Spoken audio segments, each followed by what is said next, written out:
بسم الله الرحمن الرحيم. السلام عليكم المشاهدين قبل الفيديو ما تنساش لايك ومتابعة وصل على النبي صلى الله عليه وسلم في قناة بزاف فوتبول 23. إذا نعلن الناخب الوطني فلاديمير بيتكوفيتش قائمة مشاهدة حراسة المرمى تاعكم زيدان أسامة بن ومسطين ورمضان حارس الاتحادية العاصمة كحارس الرابع بين منطقة الدفاع. شاهد الاستدعاء من الرفيق بالغالي وسمير الشرقي أيت نوري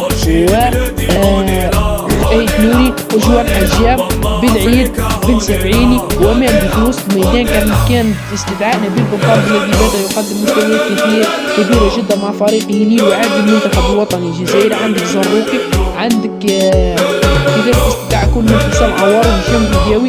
يعني استدعاء عوار كان بمثابة مفاجأة لأن اللاعب في آخر مباراة أمام الأردن ما قدم ولا شيء.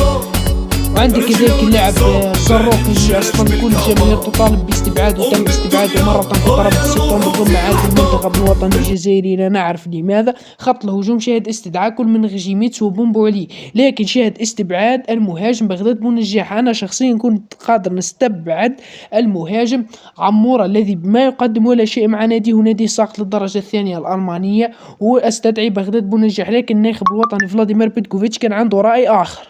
القائمة لحد الآن ممتازة ونستطيع الذهاب بعيد في كأس العالم 2026.